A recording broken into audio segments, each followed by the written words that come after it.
Bonjour, mon prochain film est l'aboutissement d'une trajectoire personnelle de cinéma et de vie. Je suis né en Algérie en 1947 et je n'ai quitté l'Algérie qu'en 1993, 30 ans après l'indépendance, parce que j'ai été menacé par les islamistes. Arrivé en France, j'ai abandonné la fiction pour le documentaire exclusivement, afin d'interroger mon histoire et mon identité, qui jusque-là avait été complètement refoulée. Ma dernière trilogie, présentée en France et dans le monde entier, tourne finalement autour d'un constat. En 1962, l'Algérie devient indépendante, mais en même temps se vide de tous ses non-musulmans. Pourquoi?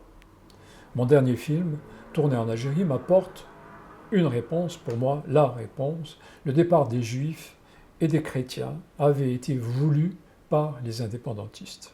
Pour cette raison, Algérie, histoire à ne pas dire, a été interdit en Algérie jusqu'à ce jour. Le film qu'il me faut réaliser à présent doit affronter le plus grand de mes tabous. En 1961, mon oncle maternel se marie à Oran et quitte l'Algérie pour Israël. Depuis cette époque, je ne l'ai plus revu. Avec ce nouveau film, j'aimerais comprendre pourquoi. Pourquoi je l'avais finalement boycotté alors que je l'aimais.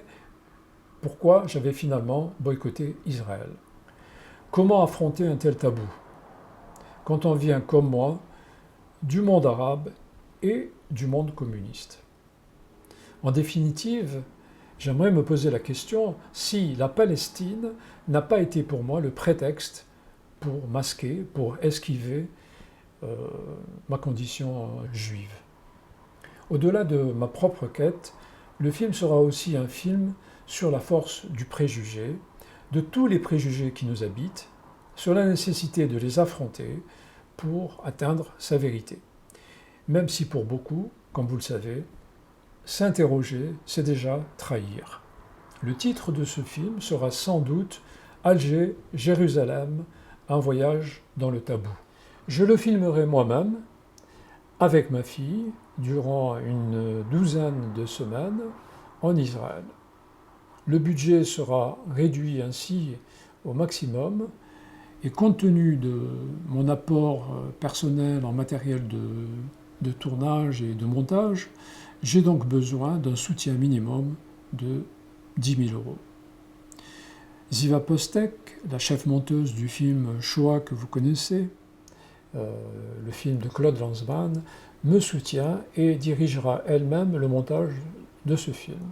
En France, nous avons aussi le soutien d'un exploitant de cinéma qui a 20 salles et qui assure au film une visibilité, au moins dans un premier temps. Pour ma part, je m'engage à mener ce projet à terme, quels que seront les sacrifices. Mes films précédents ont été salués par toute la critique cinématographique et j'avais trouvé assez aisément des financements, ce qui n'est pas le cas pour ce film, malheureusement. Aussi, je remercie par avance toutes celles et tous ceux qui permettront à ce film d'exister. Nous paierons ainsi, chacun à notre manière, le prix de la liberté d'expression, c'est-à-dire, pour moi, le prix de la liberté tout court. Merci, et puis je vous dis à bientôt, à la première.